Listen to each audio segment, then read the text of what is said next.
Welcome everyone. आज मैले हजुरहरुसँग यो लोराजेपाम भन्ने औषधिको बारेमा छलफल गर्दै छु। यहाँ भनिएका हरेक इन्फर्मेसनहरु हजुरहरुलाई जानकारीको लागि हो, न कि औषधि किनेर खानको लागि अथवा कुनै पनि औषधिको प्रचारको लागि यो भिडियो बनाइएको छ। यदि हजुरहरुले यो भिडियो हेरेर औषधि आफ्नो दिमागले किनेर खानुभयो, विदाउट डक्टर प्रिस्क्रिप्सन खानुभयो र यसबाट हजुरहरुलाई के शारीरिक समस्याहरु पर्न गयो भने यसको जिम्मेवारी हजुरहरु नै लिनुपर्ने हुन्छ। किन भन्दा आज मैले बताउन गइरहेको लोराजेपाम भन्ने जुन औषधि रहेको छ, लोराजेपाम सेडेटिभ औषधिमा पर्छ, हिप्नोटिभ औषधिमा पर्छ अथवा यो निन्द्रा लाग्ने एउटा ग्रुपको औषधि हो, जो एकदम डक्टर प्रिस्क्रिप्सनमा हरेक फार्मेसीमा हजुरले रजिस्ट्रेसन गरेर हजुरले आफ्नो नाम सम्पूर्ण कुराहरू त्यहाँ लेखेर, डाक्टरका नामहरू सम्पूर्ण कुराहरू लेखेर कति दिनलाई हो सम्पूर्ण रेकर्ड गरेर एकदम रेकर्डेड औषधि रहेको छ। यसको बारेमा आज हजुरलाई भन्न गइरहेको छु। सञ्जित देवकोटा निपुण च्यानल स्वास्थ्य टिप्स। Welcome everyone.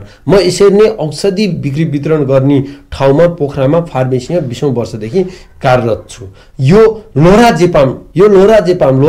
भन्ने औषधिको एकदम धेरै चलेको ब्रान्ड भनेको लोरी भन्ने औषधि हो, जो नेपालमा एकदम चल्छ। 1 mg 2 mg लोरी आउने गर्छ, लोज भन्ने पनि आउने गर्छ र धेरै चलेको लोज कि लोरी यही दुईटा औषधि हो। अब यो औषधि थाहा पाइसक्नुभयो, यो एउटा निन्द्रा लाग्ने औषधि अथवा अलिकति साइकियाट्रिक समस्या, मानसिक समस्याका कारणले अथवा विविध कारणले, जस्तो कि एन्जाइटी डिसअर्डर, जसलाई भविष्यको एकदम धेरै चिन्ता हुन्छ, उले आफूलाई हरेक किसिमका समस्याहरू भयो, जस्तो सुगर भयो भन्ने उ चिन्तित हुन्छ, प्रेसर भयो भन्ने चिन्तित हुन्छ, अरू हरेक कुराले चाहिँ उले अलिकति बढाइ चढाइ लिने गर्छ। अलिकति त्यसमा चिन्ताको दृष्टिकोणले एकदम बढी एङ्जाइटी उसमा छ भने यो औषधिहरू चलाइन्छ, जसलाई अब राम्रोसँग निन्द्रा लाग्दैन, विविध कारणले उसलाई अचानक के उसको जीवनमा घटनाहरू घट्यो, ती कारणले गर्दाखेरि जो निदाउनै सकेन लामो समयदेखि अथवा केही समयदेखि हैन, उसको चाहिँ निन्द्रै परेको छैन, उसलाई निन्द्रै लाग्दैन भने यो औषधिहरू डाक्टरहरूद्वारा चलाइन्छ। अब एक खालको सिजर भनेर भनिन्छ, जो कम्पन हैन, मान्छेहरू एकदम काँपेर ढल्ने, यसो 2-3 मिनेटलाई व्यक्ति बेहोस हुने अनि त्यसपछि फेरि बिउजिने, अलि सिजर काट्ने खालका समस्याहरू आयो र एकदम धेरै सिजरहरू आयो भने डाक्टरहरूले त्यो सिजर कम गर्न लागि, अब त्यो सिजर मृगीको कारणले अथवा इपिलेप्सीको कारणले नि हुनसक्छ अथवा अरू विविध रोगको कारणले नि हुनसक्छ, त्यस्ता सिजरहरू कम गर्नको लागि डाक्टरहरूद्वारा चलाउनुहुन्छ। के हुन्छ भन्दा क्यान्सरका बिरामीहरू जसलाई चाहिँ एकदम वाकवाक आउने र बान्ता हुने केमोथेरापीहरू दिइसकेपछि उनीहरूलाई वाकवाक आउने खालका समस्याहरू हुन्छ, त्यस्ता समस्याहरूमा अन्डासेट्रोन भन्ने अन्डेम लगायतका औषधिहरू दिएपछि उहाँहरूको बान्ता कन्ट्रोल हुन्छ। तर कहिलेकाहीँ त्यसले बान्ता कन्ट्रोल भएन भने डाक्टरले आफ्नो सुविवेकले त्यो औषधिहरू पनि लेख्न सक्नुहुन्छ। यही लोरी अथवा लोराजेपामहरू पनि औषधिहरू लेख्न सक्नुहुन्छ। कहिलेकाहीँ के हुन्छ भन्दाखेरि जो अल्कोहल खाने व्यक्तिहरू हुन्छ उहाँहरूले अल्कोहल छोड्न सक्नुहुन्छ, तर त्यसको विडाल त्यो रक्सी खान छोड्न खोज्ने व्यक्तित्वहरू रक्सी खान छोडिसकेपछि उहाँहरू आत्तिने, एकदम हातखुट्टाहरू काँप्ने, निदाउन नसक्ने, छटपटिने, यस्ता खालका समस्याहरू भएका व्यक्तित्वहरूलाई पनि डाक्टरहरूले कहिलेकाहीँ अल्कोहोलिक बिरामीहरूलाई पनि यो औषधिहरू आफ्नो सुपरभिजनमा चलाउन सक्नुहुन्छ। र अब यी बाहेक अरू डाक्टरले आफ्नो जुन हरेक किसिमका औषधिहरूसँग सँगसँगै मैले अघि नै भनिसकेँ, धेरै किसिमका रोगका बिरामीहरू जो डाक्टरलाई आवश्यक लाग्यो भने ती रोगका बिरामीहरू, अब कहिलेकाहीँ हस्पिटल भर्ना भएका बिरामीहरू जो लामो समयदेखि हस्पिटल भर्ना भइरहनु भएको छ, कहिलेकाहीँ अपरेसन गरेर निकालेका बिरामीहरू अलिकति लामो समयसम्म रिकभरी नभएर हस्पिटलमै बस्नु भएको छ, त्यस्ता बिरामीहरू, विविध अरू बिरामी जो डाक्टरलाई लाग्छ कि यसमा चाहिँ यो औषधि चलाउनु पर्छ भन्न उहाँले आफ्नो एक्सपिरियन्सद्वारा यो औषधिहरू हजुरहरूलाई चलाइरहेको हुन सक्नुहुन्छ है। त्यसले गर्दाखेरि यही मात्रै नभइकन अरू पनि समस्यामा चलेको हुन सक्छ। अब यो औषधि खाँदाखेरि अब यसका डोजहरू के कस्ता छन् भनेर हामीले जान्नु पर्दाखेरि मैले भने यो 1 mg देखि 2 mg आउने गर्छ। यो 1 mg देखि 2 mg आउने गर्छ। यसलाई अब यो एकदम डाक्टरले आफ्नो सुविवेकमा यसलाई ट्र्यापर गरेर एकदम घटाउँदै ल्याएर, किन भन्दा यसलाई पनि हजुरहरूले लामो समय खानुभयो भने यो बानी लाग्ने हुने गर्छ। लामो समयसम्म यदि युज गर्नुभयो भने यो नखाएसम्म निन्द्रा नलाग्ने अथवा यसैको जरुरत हजुरहरूलाई परिरहन सक्छ। त्यही भएर डाक्टरले यसलाई घटाउँदै ल्याएर, जस्तो कि पहिला सुरुमा भनौँ कमनली उहाँहरूले 1 mg 2 mg अथवा 3 mg सम्म स्टार्ट गर्न सक्नुहुन्छ। जस्तो कि बिहानमा 1 mg, बेलुकामा 2 mg चलाउन सक्नुहुन्छ अथवा बिहानमा आधा mg बेलुकीमा 1 mg अथवा कसरी हो उहाँहरूले अब कस्तो छ बिरामीको कन्डिसन त्यसरी चलाएर अनि फेरि त्यसलाई चाहिँ घटाउँदै घटाउँदै बिहानको हटाएर बेलुका मात्रै बेलुका अनि 2 mg छ भने घटाएर अनि 1.5 mg अथवा 1 mg फेरि 1 mg पनि छ भने त्यसलाई चाहिँ घटाएर आधा mg अनि फेरि दिन बिराउँदै लिएर गएर यसरी चाहिँ अन्तिममा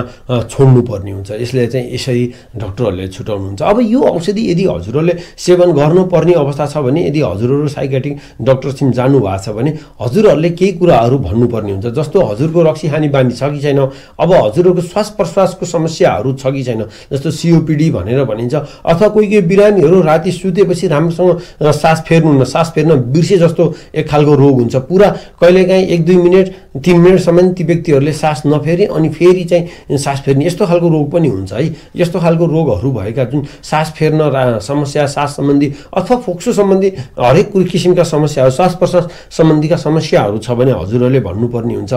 यदि हजुरहरूलाई अब एकदमै भनौँ न हजुरको मुड चेन्ज भइरहन्छ मुड स्विङ भइरहन्छ हजुरहरूलाई कहिलेकाहीँ यसो आत्महत्या गरौँ अब म बाँच्दिनँ अब म बाँच्न ठिक छैन जस्तो समस्याहरू भइरहन्छ भने पनि हजुरहरूले चाहिँ एकचोटि यो औषधि खानुभन्दा अगाडि हैन लामो समयसम्म रक्सी बाहेक अरू कुनै पनि एडिक्सन हजुरहरूको छ गाँजाहरू खानुहुन्छ अथवा अरू कुनै पनि लागु औषधहरू अथवा कुनै पनि अरू औषधिहरू खानुहुन्छ भने हजुरले आफ्नो डाक्टरलाई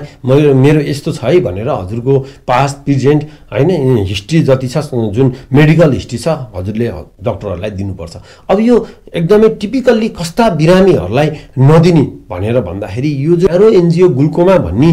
बिरामीहरू जो समस्या भएका बिरामीहरू हुनुहुन्छ ती बिरामीहरूलाई यो औषधि दिनुहुन्न त्यस्तै गरिकन अब जति पनि दुध खुवाउने आमाहरू हुनुहुन्छ हैन बच्चा पाउने आमाहरू हुन्छ उहाँहरूलाई यो औषधि कहिले पनि दिनुहुन्न है र अब अघि मैले भने यदि यी बाहेक अरू समस्याहरू छ भने अघि भनेका समस्याहरू हजुरहरूले आफ्नो डाक्टरलाई भनेर मात्रै यो औषधिहरू सेवन गर्नुपर्ने हुन्छ कहिलेकाहीँ यो औषधि सँगसँगै अरू मानसिक औषधिहरू पनि डाक्टरले हजुरको अवस्थाहरू हेरेर हजुरको भनौँ न समस्याहरू हेरेर त्यो सँगै अरू एन्टिसाइकोटिक जुन दिमागसम्म सम्बन्धित औषधिहरू छ त्यो औषधिहरू पनि सँगसँगै दिन सक्नुहुन्छ र अब कहिलेकाहीँ यो ग्रुपको औषधिहरूको एलर्जी छ यो बेन्जोडाइजेपाम ग्रुपमा यो औषधि पर्छ जस्तो अल्पाजोलम हैन डाइजेपाम लगायतका औषधिहरू यो ग्रुपमा पर्ने गर्छ त्यही ग्रुपको यो औषधि हो त्यसले गर्दाखेरि यो औषधिको हजुरहरूलाई एलर्जी छ कहिलेकाहीँ यो औषधिहरू खाँदाखेरि चिलाएको छ भने पनि यो औषधि हजुरहरूलाई अब खानुहुन्न आफ्नो डाक्टरलाई पहिला अब यदि अल्पाजोलमहरू हैन अथवा डाइजेपामहरू खाएर एलर्जी भएको छ भने हजुरले आफ्नो डाक्टरलाई भन्नुपर्छ अब यो औषधि खाइसकेपछि कस्ता साइड इफेक्टहरू हुनसक्छ भनेर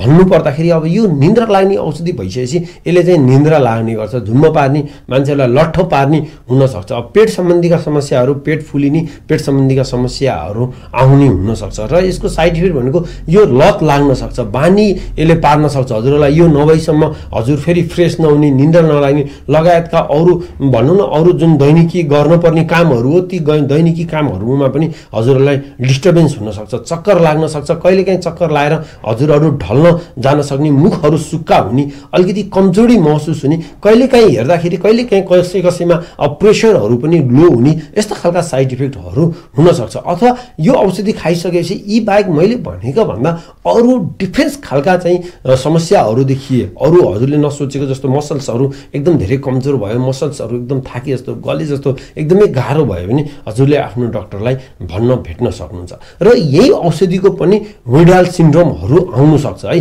भनेको यो औषधि खाइसकेपछि यो औषधि छोड्नु भयो भने हजुरहरूलाई अत्यधिक धेरै रिस उठ्ने पसिना आउने चिटचिट हुने टाउको दुख्ने अरू हजुरहरू डिप्रेस भएको अरू हजुरहरूको शरीरमा एङ्जाइटीहरू बढेको त्यस्तो खालको समस्याहरू देखिन सक्छ यो औषधि छोडेको घरीमा एकदमै निन्द्रै नलाग्ने यस्ता खालका समस्याहरू पनि भएको हुन्छ त्यही भएर मैले अघि नै सुरुमै भनेको कुरा के हो भन्दाखेरि यो औषधि हजुरहरूले अब यतिकै कहीँ मेडिकलमा यो हजुरले किनेर पाउनु हुने चान्स छैन हैन कसैले पनि हजुरलाई विदाउट डक्टर प्रिस्क्रिप्सन यो औषधि नेपालमा चाहिँ अब नेपालमा कानुनै छ यस विषयमा हजुरले किन्न पाउँदै पाउनुहुन्न हजुरले पाउँदै पाउनुहुन्न तर पनि अब यदि हजुरले प्रिस्क्रिप्सनै देखाएर पनि अब यो प्रिस्क्रिप्सनले जति समयलाई लेखेको छ, अब जस्तो कि भनौँ न 15 दिनलाई लेखेको छ भने अब त्यो डेट हेरेर कहिलेदेखिको 15 दिन हो, 15 दिनपछि फेरि यही औषधि थप्दै भनेर हजुर फार्मेसीमा जानुभयो भने पाउनुहुन्न। यो अब स्ट्रिक्टली छ। त्यही पनि कतैबाट अब हजुरले यसरी रेगुलरै खाइरहनु भएको छ, एकदम रेगुलर हजुरलाई चाहिँ खान परिरहेको छ र रेगुलर हजुरले अब एकदमै खाइरहनु भएको छ भने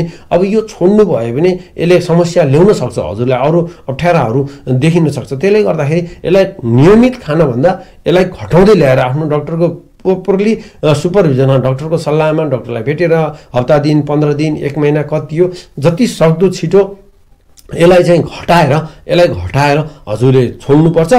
यसलाई घटाएर हजुरले छोड्नुपर्छ र यसको सट्टा बरु अब साइकियाट्रिक जुन मानसिक विशेषज्ञ डाक्टरहरू हुनुहुन्छ उहाँहरूले बरु यसको सट्टा अरू सब्स्टिट्युट औषधिहरू हजुरहरूलाई चलाएर हजुरहरूलाई नर्मल्ली औषधि चलाउन नपर्ने अवस्थामा पुर्याउनुहुन्छ। तर डाक्टरको फलोअप जानु भएन, घरमा बस्दै केही कदम कदाचित यो औषधि खाइरहनु भयो भने पछि यो औषधिको पनि हजुरलाई लत लाएर धेरै अप्ठ्यारो पार्न सक्छ यो औषधिले, होइन। त्यसले गर्दा रेगुलर नखान हुन रिक्वेस्ट गर्छु। फेरि पनि भन्छु, एकदम अन्डर डाक्टर प्रिस्क्रिप्सन नै खाने हो। मैले यो औषधिको बारेमा जानकारी दिएँ। यदि कतै हजुरलाई यो औषधि खाएर ठिक हुने खालको लक्षण मिल्छ भने औषधि प्लिज आफूले किनेर नखानु होला। भोलि यसमा पर्न जाने साइड इफेक्टको लागि हजुर आफै भागीदारी हुनुहुनेछ। त्यसले गर्दाखेरि यो एउटा इन्फर्मेटिभ भिडियो हो, इन्फर्मेसन मात्रै। मैले यो लोरी औषधि यस्तो है, हजुरहरू यो विषयमा चाहिँ चनाखो हुनुपर्छ भनेर यो भिडियो बनाएँ। यो हजुरलाई यो औषधि खानु भनेर यो भिडियो बनाएको होइन। त्यो त्यसरी चाहिँ नबुझिदिनु हुन अनुरोध गर्दै आजलाई बिदा हुन्छु। यस्तै इन्फर्मेटिभ भिडियोको लागि मेरो निपुण च्यानल स्वास्थ्य टिप्स सब्सक्राइब